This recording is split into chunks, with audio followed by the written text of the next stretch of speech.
Awesome. But yeah, so we are, actually, I guess I should probably start. We're here with Duncan Jones. Saying hello. Hello. To everybody out there, all the MyMoon community. Basically, we're here to sit down and talk to him about MyMoon. Actually, talked about Moon. Yeah.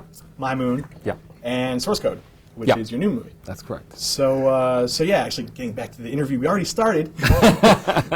So yeah, we're huge fans of Moon, and so we wanted to come and pick your brain and find out what you're into and how much into the Moon you are. Well, good. Well, I was hoping you guys might be able to help me out and tell me how close we're getting to the opportunity to have somebody go up there and actually start getting some soil samples and working out exactly what's available up there.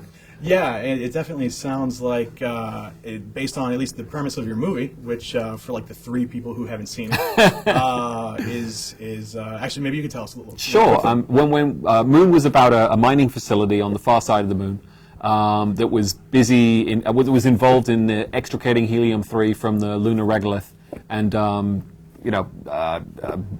boiling it out of the soil, liquidizing it, putting it in canisters, and sending it back to Earth to be used in fusion reactors. Yeah, just that. Just a little thing. Little technology. There's a base. It's not just one guy. Yeah, it's not purely technology. There is a story as well. Right. But I thought for you guys, we'd just talk about No, well, yeah. It definitely, it was something that when I saw it, really struck me as being a combination of both the sort of old school sci-fi, the stuff like Ridley Scott, and it had that the cinematography and the feel of it definitely had that look and feel. And maybe you could, because basically the people that we target with MyMoon are young people. Yeah. And sadly, my generation and the one before it, they have kind of lost interest. And so we're trying to figure out. Well, it's interesting because science fiction really seems to have troughs and crests as to what the subject matter is and how they treat it. And there was a period in the, I guess, late 60s, early 70s, where films were being made about space and science fiction. I guess it was, just after the moon landings, where there was a real interest in the practicalities of what it would be like to live and work in space. And they were fascinating films, really interesting. And there's obviously the most well-known classics like 2001. And then there's some more obscure ones like Outland, which was a Sean Connery film about a mining facility. And Silent Running, which is another great film about a sort of a spaceships which are used to maintain ecological mix of plants when the rest of the Earth was sparse of any kind of vegetation. Yeah, it definitely.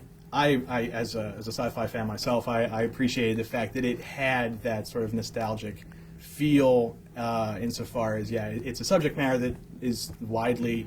Nowadays it's very everything's kind of dystopian. Yeah, I know. I think I saw there's like there's a moon horror film coming up, and I'm sure it'll be great. And to be honest, just having seen some of the trailers for it, visually it looks like they've got some really interesting ways of doing some things. I think the lunar surface looks pretty good, but I think there is definitely there's a universe of possibilities out there of stories that you can tell and amazing visual vistas. I mean, you just need to see the footage that's coming back from from Mars and the opportunities to tell stories in amazing alien landscapes. Yeah, I frankly I think it's fascinating, and there's literally it's limitless at this point. And the reality is even better than a lot of the imagination in some ways. Yeah, absolutely.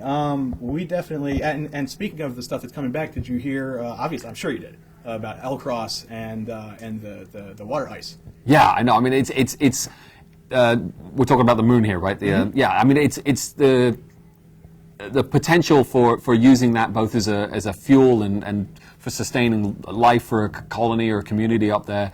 I guess the question just becomes: is it going to be something that's done on a national level? Is it going to be something that's going to be done on a private level by industry?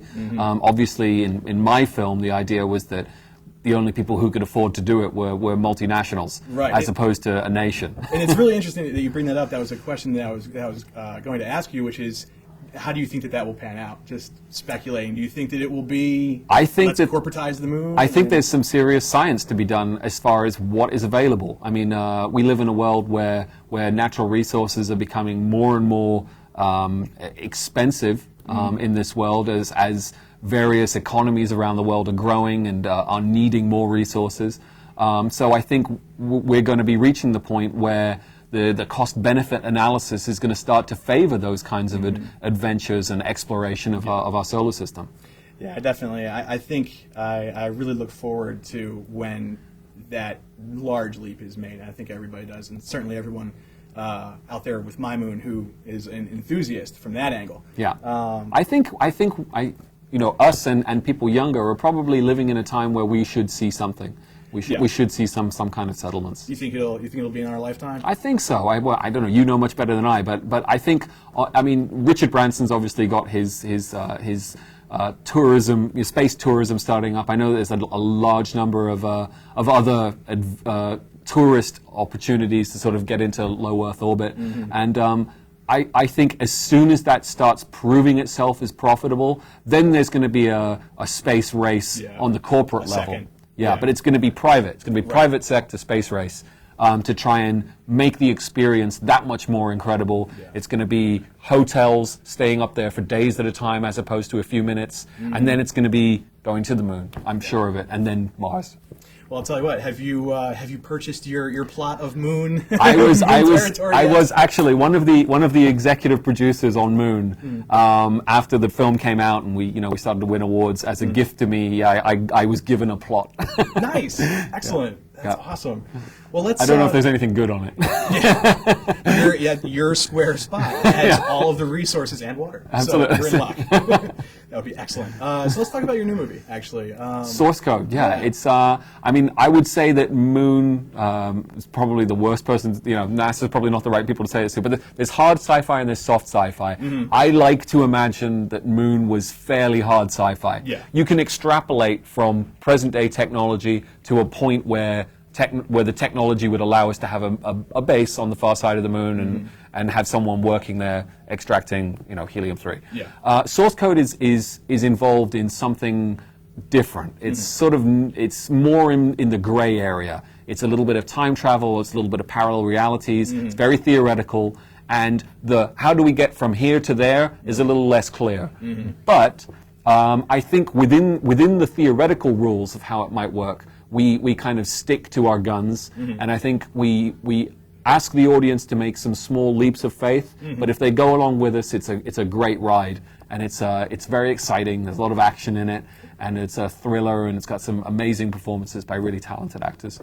Yeah, absolutely. And from the limited amount that we've seen, sadly, we missed the preview last night. No, I was incredibly disappointed. But we're definitely looking forward to seeing that. I know that, and it's interesting. I think that the progression from Moon, which, like you said, and that's actually based more sort of in the hard science. It's something that the scientists that I work with, they all really appreciated that because they could look at it and say, "Oh yeah, that's plausible." And I like that the progression from that, goes then to more of the theoretical, which is an interesting parallel to sci-fi. I'll be going back to the more hard sci-fi in my next film. It'll probably be my last sci-fi film for a while, so I want to go out with a bang. Cool. But I want to come back to Earth. And I want to get into what my vision of a whole energy network structure would be here on Earth as alternative fuels, alternative energy, what the world might look like, and what the implications of that might be. That sounds pretty excellent, actually. I will show up for that as well. Okay. For sure. And talking about sci-fi and science, out of random question. This just pops into my head. Sure. In a fist fight, who's going to win? Asimov or Dick? Oh, Dick, because he's going to throw stuff at Asimov he's not even thought of. Excellent. I tend to agree. I think you choose wisely. We can place our money on the same front, right. For sure. Yeah, definitely. But trying to think of some of the other stuff that we've asked. We've done a few interviews, and we're not in the interview business. Yeah, so that's okay. Forgive me. So just tell me what you're excited about that's coming up as far as sort of space exploration and where we're going. You know, like you mentioned, the idea and something the Google X Prize is really fascinating, and I've actually had, though we haven't had a formal sit-down interview with him yet, I have the opportunity, hopefully, to speak with. What's his first name? Maston. And interview him and really look at what really creative things that they're coming up with. I'll tell you what's really excited me is it John Carmack who's doing the reusable from ID Games. I know gamer guy. Of all well he's a genius, I guess. Well, he is a genius. But the reusable launch vehicle that he's got, just seeing the footage of his prototype that would take off, hover, and then come back down and land properly. That's got to be exciting, because I remember, was it the X1 that NASA was working on? I think that it was like the flying fin looking thing. I believe so. I think that was the idea of that would do the same, and I got very excited when I heard about that program. I was, I thought it was such a shame that NASA wasn't able to go on with that mission, but to know that maybe in the private sector something like that might happen, I think, that's like 50s sci-fi. That's like going back to the idea of these amazing rocket ships that will land, land butt first. With little feet. Yeah, with little feet. Little feet. They didn't really think that through so much. So that's pretty cool. I'm looking forward to seeing how that works out. Yeah, definitely. We've got a lot of stuff. I think also at NASA we're cooking up a lot of different things. I saw some of the when I went out there. I remember there was the rover that had it was sort of a wheeled vehicle with like a human robotic front end. Yeah, that was kind of interesting. Have you seen you must have seen all the footage for Big Dog and Little Dog, sort of the robotic sort of animal looking robots. Yeah. I mean, there's so much technology which is kind of happening and all going off in different directions right now, and I can't wait until we get to the point where it's good enough that you can start bringing them back together. They converge, where the ideas cross, and you bring in the best from each. And for me, that's where sci-fi gets fun. Is I can go ahead of you guys and say, maybe it could happen like this, or maybe it could happen like that. Yeah, definitely spurring on the thought process is excellent. Yeah, one of the I drive my car past the new electric rover that's replacing what they tooled around on the moon with. Cool. I saw it in a parking lot of all places, going up a dirt mound. It was incredibly interesting from the other side of the barbed wire fence. Yeah, but it was awesome. So it was really cool. So actually, because I know you're strapped for time. No problem. But if you could ask a NASA scientist one question or two, what would it be?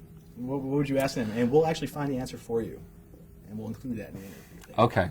Well, the first one would be, what do you think the time frame is for being able to get a really good sense of what the raw material content of lunar regolith is? Because obviously my first film was completely based on the idea that there would be enough helium-3 available in the soil to make it cost-efficient to go and get it. So to me, that's just a geeky, interesting question. And on the other side, about the Mars missions, obviously, it's incredibly important that we're able to bring guys back once we send them. But would NASA ever consider allowing people who maybe terminal, or the question, you've heard about this theory, to go one way in order to help set it up? Is that something they would ever contemplate, or is that just politically it's impossible to do that? Excellent. Well, yeah, definitely. What would you pack if you went? I'll squeeze in one more question. What would you pack if you went to the moon or Mars? What would I pack if I went to the moon? A really good laptop with really good broadband. I think that would keep me going. I'm with you on that. I can't live without it. Absolutely. Good deal. Nice talking to you. Well, excellent. Thank you so much. Thank you so much. We really appreciate it. Thank you. And everybody out there in MyMoon is going to see this and hopefully see your movies. Thank you. I hope so. Good deal. Thanks so much. Bye.